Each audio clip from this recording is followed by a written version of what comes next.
ሰላም ጤና ይስጥልን የጣና ቲቪ ተከታታይ ቤተሰቦቻችን እነሆ የሰዓቱን የጣቢያችን ዜና መረጃና ዜና ትንታኔዎቻችን ይዘንላችሁ ቀርበናል። አክብሮታዊ ግብዣችንን እያስቀደምን በቅድሚያም አበይቶች እናቀርብላችኋለን።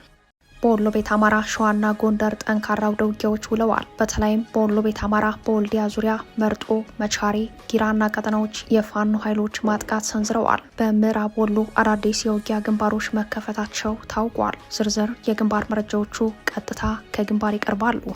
በዛሬው ዕለት የፌዴሬሽን ምክር ቤት የአማራ ሕዝብ ታሪካዊ ርስት በሆኑ የማንነትና ወሰን ትግል አጀንዳ በሆኑት ወልቃይት ጠገዴ፣ ጠለምት፣ ራያና ኮረም ጉዳይ ልዩ ያለውን ውሳኔ ማሳለፉን ተከትሎ ለመገዳደል የሚፈላለጉ የትግራይ ኃይሎች አንድ ላይ ቆመው ታይተዋል። በአንጻሩ በአማራ ኃይሎች በኩል የተለያዩ አስተያየቶች በመሰጠት ላይ ናቸው። ይህንን ተከትሎ በዛሬው ሁነት ዙሪያ ለዘመናት ማንነታቸው ተደፍጥጦ አሁንም በህልውና አደጋ ውስጥ የሚገኙ የወልቃይት ጠገዴ፣ ጠለምት፣ ራያና ኮረም የአማራ ተወላጆች በጉዳዩ ዙሪያ ያላቸውን አስተያየት የጣና ዘጋቢዎችን ለማነጋገር ጥረት አድርገዋል። ከራያ እስከ ወልቃይት በጉዳዩ ላይ ምን ተባለ ለሚለው ሪፖርታጅ አሰናድተናል። ከፍተኛ ቁጥር ያለው ጦር መሳሪያ ወደ ኢትዮጵያ ግዛት መግባቱን ቀጥሏል። ጋምቤላ ክልል ድንበር ተሻግሮ ለሚመጣው ጦር መሳሪያ ዋና ማዕከል ሆናለች። በተከታታይ ግጭቶች ሲናጥ የከረመው ጋምቤላ ክልል የቀጠናዊ የጦር መሳሪያ ማዕከል መሆኑን የሚያሳዩ ወታደራዊ መረጃዎች ወጥተዋል። ዝርዝሩን ይዘናል። ሰዓቱን ጠብቆ ይቀርባል። ኢትዮጵያ በአብይ አህመድ የጦርነት ፖሊሲ የተነሳ ለከፍተኛ የደህንነት፣ የኢኮኖሚ፣ የፖለቲካና የዲፕሎማሲ ኪሳራ ተዳርጋለች። የኢትዮጵያ ዲፕሎማሲ ጥልቁ ከማይታወቅ ጉድጓድ ውስጥ ወድቋል። ሀገረ መንግስቱ ፍጹም አደጋ ላይ ወድቋል። ኢትዮጵያ እንዴት ትዳን ሲሉ የጣና ዘጋቢዎች ምሁራንን አናግረዋል። ለዕለቱ የመረጥንላችሁ ዜና ትንታኔያችን ነው። እነዚህንና ሌሎችን ይዘናል። አሁን ወደ ዝርዝር መረጃዎቹ እናመራለን። ሰላም ጤና ይስጥልን፣ እንደምን ዋላችሁ። ወደ ዕለቱ የግንባር ዘገባችን ስናመራ በወሎ ቤት አማራ አፋብን ያወጣውን የምህረት አዋጅ ወደ ጎን ብለው በፋኖ ላይ ውጊያ የከፈቱ የአድማ ብተናና የሚኒሻ አባላት ላይ ከፍተኛ እርምጃ ተወስዷል። በጎንደር ደቡብ ጎንደር ቀጠና እንደዚሁም በአላፋ ወረዳ ሻውራ ከተማ ፋኖ ከፍተኛ ድል አስመዝግቧል። አገዛዙ ንጹሃን ላይ የሚያደርገው ጭፍጨፋና በአማራ ክልል የኦሮሞ ልዩ ዞን የኦሮሞ ብሔር ነዋሪዎች በሸዋ አማራ ላይ የሚያደርጉት ትንኮሳም እንደቀጠለ ነው። በወሎ ቤት አማራ ሙሉ በሙሉ በሚባል ደረጃ በአገዛዙ ጦርና በፋኖ ኃይሎች መካከል ከፍተኛ ውጥረት ነግሷል። በአካባቢው የህወሓትና የሻዕቢያ እንቅስቃሴን ተከትሎም ከፍተኛ ውጥረትና አስፈሪ ድባብ ተፈጥሯል። በሰሜን ወሎ በተለይም በራያ ቀጠና ያሉ ነዋሪዎች ስደትን ምርጫቸው እያደረጉም ይገኛሉ። ይህ በእንዲህ እንዳለ ትናንት ሙሉ ቀን በወልዲያ ዙሪያ መርጦ፣ መቻሬ እንዲሁም ጊራና ቀጠና የሚኒሊክ ዕዝ ባለሽርጡ ክፍለ ጦር በአገዛዙ ጦር ላይ ከፍተኛ ድል አስመዝግቧል። የአገዛዙ ጦር ከፍተኛ ትኩረት ባደረገበት የደቡብ ወሎ ምዕራብ ወረዳ ቀጠናዎችም አውደ ውጊያዎች እንደቀጠሉ ናቸው። ትናንት ሙሉ ቀን በተደረገው አውደ ውጊያ ዛሬም አገዛዙ አስክሬኑን እያነሳ ይገኛል።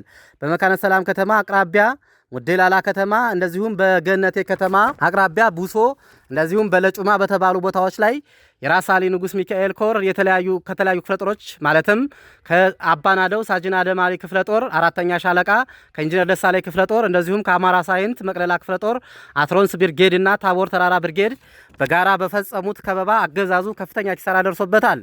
ሙሉ ቀን በዋለው አውደ ውጊያ 12 የአድማ ብተና አባላትና 17 የሚኒሻ አባላት ላይ እርምጃ ሲወሰድ ከ15 በላይ ቁስለኛ ሆነው መካነ ሰላም ሆስፒታል መግባታቸውን የኮሩ የህዝብ ግንኙነት አርበኛ ቀላብ ወርቅዬ ለጣና ሳተላይት ቲቪ ገልጾልናል። አርበኛው አክሎም ከ20 በላይ የነፍስ ወከፍ መሳሪያና አንድ የአመራር ሽጉጥ መማረኩንም ገልጾልናል። በቀጠናው አገዛዙ በተደጋጋሚ ከፍተኛ ኪሳራ እየደረሰበት ሲሆን አገዛዙ ባመላሹ በንጹሃን ላይ የበቀል እርምጃውን እየወሰደም ይገኛል። በዚሁ በምዕራብ ወሎ ቀጠና በመቅደላ ወረዳ ምንም ውጊያ በሌለበት ከተማ ሆኖ ወደ ገጠር ቀበሌዎች መድፍ በመተኮስ በትናንትናው ዕለት ብቻ አንድ ካሳሞላ የተባለን የስድስት ልጆች አባት ንጹሃን ከነበሬዎቹ የተገደሉ ሲሆን ቤቱም ሙሉ በሙሉ ወድሟል። በቀበሌው ከ21 በላይ ቤቶችም በመድፍ ድብደባው ተቃጥለዋል። በውግዲ ከ100 በላይ ንጹሃን መሞታቸውን ካሁን በፊት የዘገብን ሲሆን ዛሬም በርካታ ቤቶች ሆን ተብለው ሲወድሙ የአፋብን ሚኒሊክ ዕዝ ከፍተኛ አመራር የሆነው የአርበኛ ሀብታሙ ደምሴ ቤተሰቦች የእህል ወፍጮና ቤት ንብረት እንደዚሁም የአጎቶቹ ቤትም ሙሉ በሙሉ መቃጠሉን ከቦታው ያደረሰን የኮሩ መረጃ ያመላክታል። ወደ ጎንደር ቀጠና ስናመራ ከሰሞኑ በጎንደር ከፍተኛ ምርት እያረፈበት የሚገኘው አገዛዙ ትናንትናና ዛሬም ከፍተኛ የሆነ ሰብአዊና ቁሳዊ ኪሳራ ደርሶበታል። ወታደራዊ ጠቀሜታ እንዳላት የሚነገርላት የጣቁሳ ወረዳ ሻውራ ከተማ በፋኖ ቁጥጥር ስር መግባቷን የአፋብን በላይ ዘለቀ እዝ የግንባር መረጃ ያመላክታል። እዙ ባወጣው የግንባር መረጃ አፋብን በላይ እዝ የመይሰው ካሳ 2ኛ ኮር ሻውራ ከተማን ሲቆጣጠር 2 ድሽቃ 1 ብሬንና በርካታ የነፍስ ወከፍ መሳሪያ በሺዎች የሚቆጠሩ ተተኳሽን መማረኩንም አስታውቋል። በአገዛዙ ላይ የደረሰው ኪሳራም ከፍተኛ ሲሆን ትናንት ምሽትና ዛሬ እኩለ ቀን ድረስ የአካባቢው ማህበረሰብ አስከሬኑን ሰብስቦ እንዳልጨረሰም ተገልጿል። የአገዛዙ ጥምር ጦር እየተባለ የሚጠራው የመከላከያ የሚኒሻና የአድማ ብተና አባላት 1 ሻለቃ የሚሆነው ሙትና ቁስለኛ እንደዚሁም ምርኮኛና የተበተነ መሆኑንም የኮሩ መረጃ ያመላክታል። ይህ በእንዲህ እንዳለ በአገዛዙ ቀጥተኛ ትዕዛዝ በከባድ መሳሪያ ሽፋን የሚታገዘው በሸዋ ድንበር አዋሳኝ የሚገኙት የኦሮሞ ብሔረሰብ ልዩ ዞን ዛሬም በሸዋ አማራ ላይ የሚያደርጉትን ትንኮሳ አላቆሙም። ዛሬ ንጋት ላይ ውሃ ሊቀዱ በወረዱ 2 ንጹሃን ሴቶች ላይ ታፍነው የተወሰዱ ሲሆን አንድ በአካባቢው የነበረ ወጣት ደግሞ ተገድሏል። ከሰሞኑ በዚሁ አካባቢ በርካታ ቤቶች መቃጠላቸውና ንጹሃን መገደላቸውን መዘገባችን ይታወሳል። ለጥንቅሩ ተስፋ የልሳኑ ነኝ ከዛው ከትግሉ ሜዳ።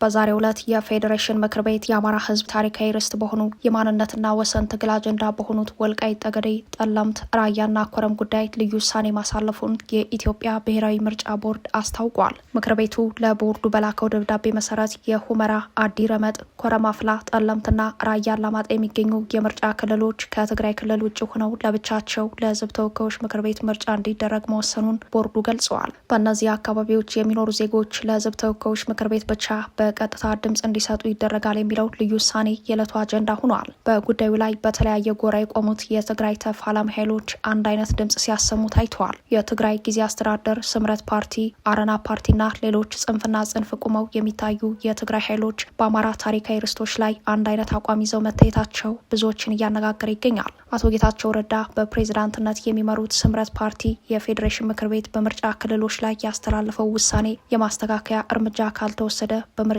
የማይሳተፉ መሆኑን አስታውቋል። ይህንን ተከትሎ በዛሬው ሁነት ዙሪያ ለዘመናት ማንነታቸው ተደፍጥጦ አሁንም በህልውና አደጋ ውስጥ የሚገኙ የወልቃይት ጠገዴ፣ ጠለምት፣ ራያና ኮረም የአማራ ተወላጆች በጉዳዩ ዙሪያ ያላቸውን አስተያየት የጣና ዘጋቢዎችን ለማነጋገር ጥረት አድርገዋል። በራያ ቀጠና የሚገኙ ወገኖች የብልጽግና ኮማንድ ፖስት መፍረሱን ተከትሎ ካለፈው ጥር 20 ቀን ጀምሮ ወደ ራያ ቆቦ፣ ሮቢት፣ ወልዲያና ዋግምራ አካባቢዎች የተፈናቀሉ ሲሆን የተፈናቃዮቹ ቁጥር እስከ 60 ሺህ የሚገመት መሆኑን ተከትሎ ቅድሚያ ለቤታችን እንብቃ የሚል ምላሽ ሰጥተዋል። የጣና ዘጋቢዎች ወደ ወልቃይት አማራዎች ደውለው ያገኙት ምላሽ አሁንም የህልውና አደጋ ውስጥ መሆናችን ሊታወቅ ይገባል። በደም የፈካው ነጻነታችን እስከ ሞት በምንታመንለት አማራነታችን ጽናት ይቀጥላል በሚል እምነት ማንነታችንን ለማስከበር ሁሌም ዝግጁ ነን ብለዋል። በተለይም የህወሓት ታጣቂዎች ካለፈው ጥር 18 ጀምሮ በተከዜ ግንባር በጠለምት ቀጠና የከፈቱት የወረራ ውጊያ ተከትሎ የጸረ ወረራ ተጋድሎ ለማድረግ ቁርጠኛ መሆኑን ያሳየው ህዝብ በእኛ እምነት የህልውናችን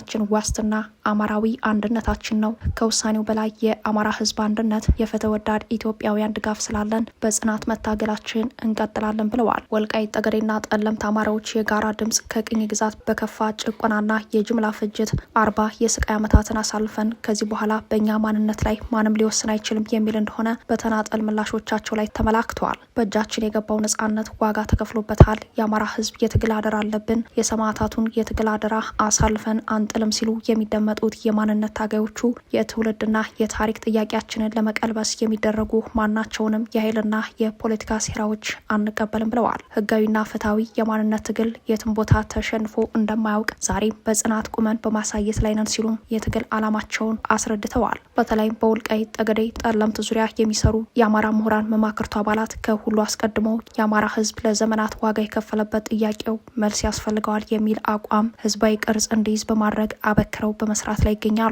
የጣና ዘጋቢዎች ያነጋገሯቸው የምሁራን መማክርቱ አመራሮችም የወልቃይት ጠገዴና ጠለምት ህዝብ የታሪኩና የማንነቱ አካል ከሆነው የአማራ ህዝብ ጋር በዘላቂ አስተዳደር መጠቃለልና መተዳደር የማይደራደርበት ቀዳሚ ፍላጎት መሆኑን በትግሉ በማስመስከር ላይ ይገኛል ብለዋል። ከምርጫ ጉዳዮች በላይ የህልውና አደጋ ያለበት የወልቃይት ጠገዴ፣ ጠለምት፣ ራያና ኮረም አማራ ከምንም በላይ እጣ ፈንታውን በራሱ ክንድ የሚወስንበት ታሪካዊ የትግል ምዕራፍ ላይ እንዳለ የሚያምኑ የማንነት ትግሉ ተዋንያን የጥያቄያችን ምላሽ ያለው በህዝባዊ አንድነታችን ላይ በሚፈጠረው ክንድ ላይ ነው ብለው ያምናሉ።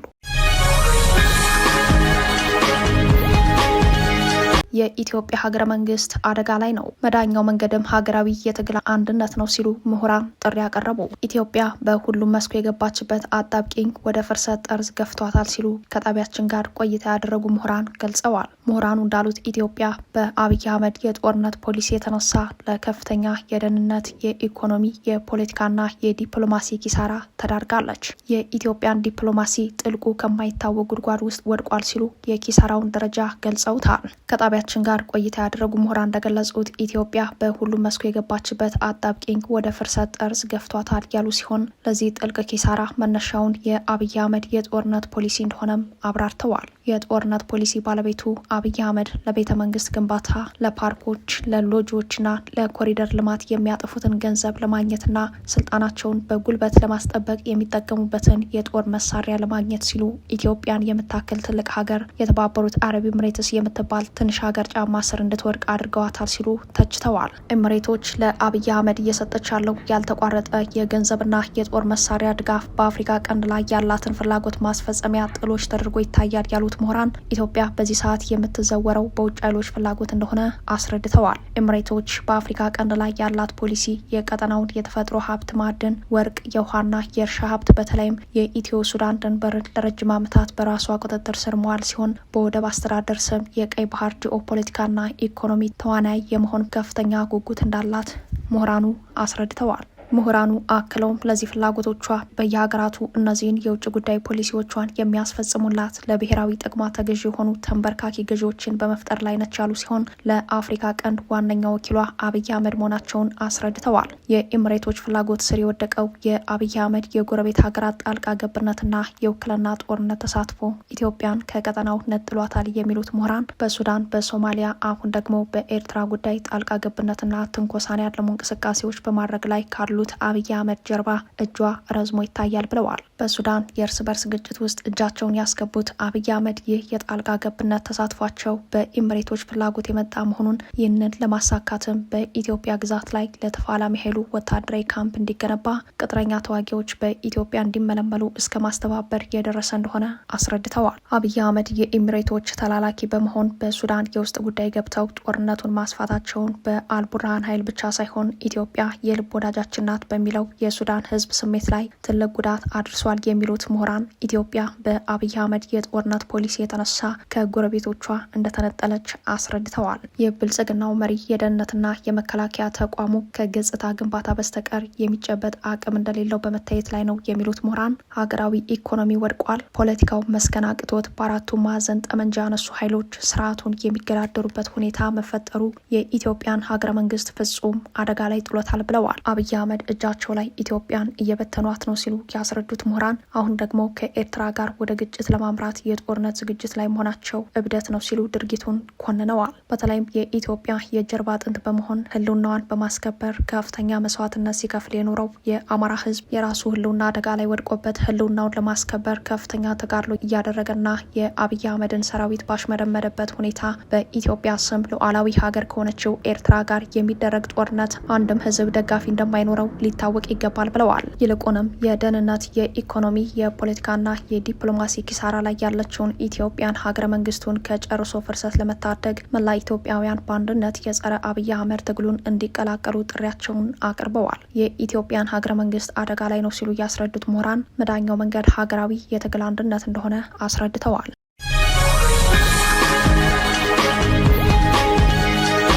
ከፍተኛ ቁጥር ያለው ጦር መሳሪያ ወደ ኢትዮጵያ ግዛት መግባቱን ቀጥሏል። ጋምቤላ ክልል ድንበር ተሻግሮ ለሚመጣው ጦር መሳሪያ ዋና ማዕከል ሆኗል። በተከታታይ ግጭቶች ስትናጥ የከረመችው ጋምቤላ ክልል የቀጠናዊ የጦር መሳሪያ ማዕከል መሆኑን የሚያሳዩ መረጃዎች ወጥተዋል። ክልሉ ከመሳሪያ መከማቻነቱ ባለፈ በሺዎች የሚቆጠሩ የደቡብ ሱዳን ታጣቂዎች የሚገኙበት መሆኑ ደግሞ አሳሳቢነቱን ጨምሮታል። ለኢትዮጵያ ትልቅ ቀጠናዊ አደጋ የደቀነ ሆኗል የሚሉት የጉዳዩ ተከታታዮች መነሻውን ከደቡብ ሱዳን ያደረገ ከፍተኛ ቁጥር ያለው ህገወጥ የጦር መሳሪያ ድንበር ተሻግሮ ወደ ጋምቤላ ክልል እየገባ ያለው ለውጭ ተልዕኮ መሆኑን በመጥቀስ ጉዳዩን አሳሳቢ ብለውታል። ዘመናዊ የጦር መሳሪያ ዝውውሩ መጨመርና የታጣቂ ኃይሉ ቁጥር መጨመር ጊዜ ጠብቆ ኢትዮጵያ በውጭ ታጣቂ ኃይል ሙሉ በሙሉ የመወረር ተጋላጭነቷን ሲሉም ስጋታቸውን አጉልተዋል። የጦርነት ፖሊሲ ባለቤቱ የአብይ አህመድ አገዛዝ መከላከያ ሰራዊቱን በአማራ ላይ ባስቀጠለው የዘር ማጥፋት ዓላማ ያለው ጦርነት በከፍተኛ ሁኔታ በማሰማራቱ የኢትዮጵያ ዳር ድንበር በሁሉም አቅጣጫ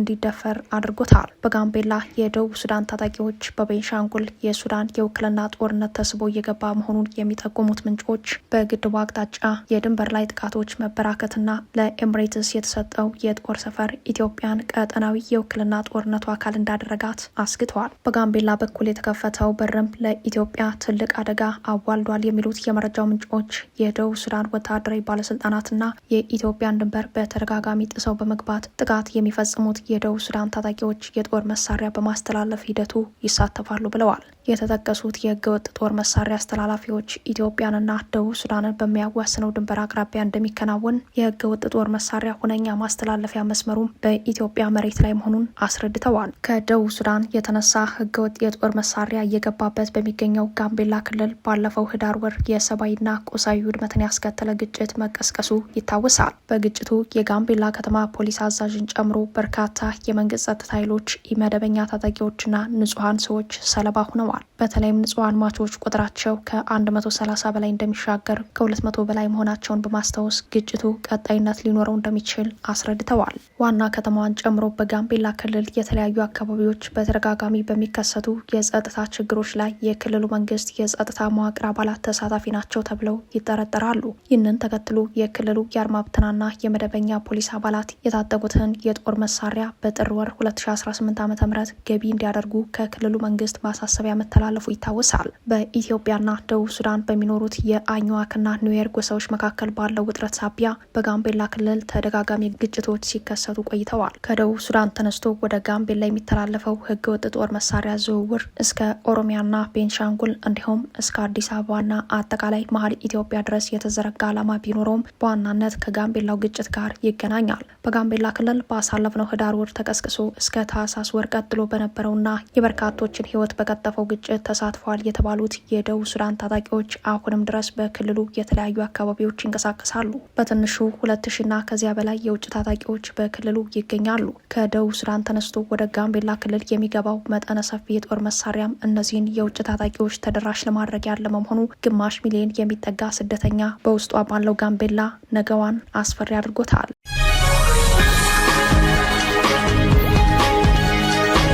በግብጽ የሚገኙ ኤርትራውያን ስደተኞች ለእስርና ለከፋ ስቃይ መጋለጣቸው ተገለጸ። ይህንን ተከትሎ በተለያዩ የዓለም ክፍል የሚገኙ ኤርትራውያን በግብጽ መንግስት ላይ የተቃውሞ ዘመቻ መጀመራቸው ተሰምተዋል። በግብጽ የሚገኙ ከ3000 በላይ ኤርትራውያን ስደተኞች ለእስር፣ ለጾታዊ ጥቃትና ለከፋ የማሰቃየት ድርጊት መዳረጋቸው በኤርትራ ጉዳይ የሚሰራው የሰብአዊ መብት ተሟጋች ድርጅት አስታውቋል። ሂዩማን ራይትስ ኮንሰርን ኤርትራ የተሰኘው ድርጅት በወጣው ሪፖርት መሰረት ካለፈው ጥር ወር መጀመሪያ ጀምሮ ከ3000 በላይ ኤርትራውያን ስደተኞች በግብጽ ታስረዋል። ድርጅቱ የሰበሰባቸው ምስክርነቶችና ፎቶግራፎች እንደሚያሳዩት ታሳሪዎቹ በድብደባ፣ በሙቅ ውሃና በኬሚካሎች በሚደርስ ቃጠሎ እንዲሁም በጾታዊ ጥቃት እየተሰቃዩ ይገኛሉ። በእስር ላይ በነበረች አንዲት እናት ላይ በደረሰ እንግልት ምክንያት 2 ታዳጊ ልጆች ህይወታቸው ማለፉን ድርጅቱ ገልጸዋል። በተጨማሪም አንዳንድ ስደተኞች በተባበሩት መንግስታት ከፍተኛ ስደተኞች ኮሚሽን የተመዘገቡ ቢሆንም ከግዳጅ ስደትና ከእስር ሊጠበቁ ሲገባ በግብጽ ባለስልጣናት ወደ ኤርትራ ተላልፈው እየተሰጡ መሆኑ ተመልክተዋል። በስደተኞች ላይ እየደረሰ ያለው ይህ እርምጃ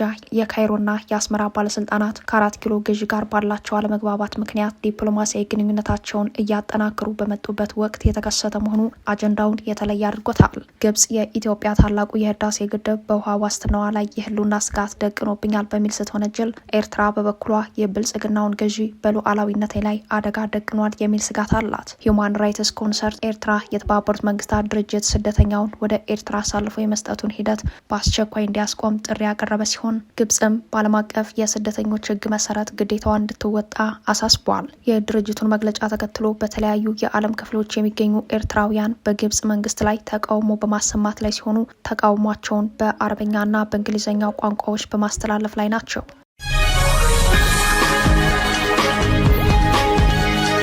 ክቡራትና ክቡራን ቤተሰቦቻችን ለሰዓቱ የተሰናዱት መረጃዎቻችን የተከታተሏቸውን ይመስሉ ነበር። አብራችሁን ስለቆያችሁ ልባዊ ምስጋናችን ድረሳችሁ እያለን የጣና ቲቪ ወቅታዊ ዜናዎች፣ ትንታኔዎችና ልዩ ልዩ ፕሮግራሞች እንዲደርሷችሁ ቻናላችን ሰብስክራይብ በማድረግ ቤተሰብ ይሁኑ። በተሳትፎ የትግል ሚዲያው እንዲያጠናክሩ ጥሪያችን እናቀርባለን። ጣና ቲቪ ከሀቅ ጋር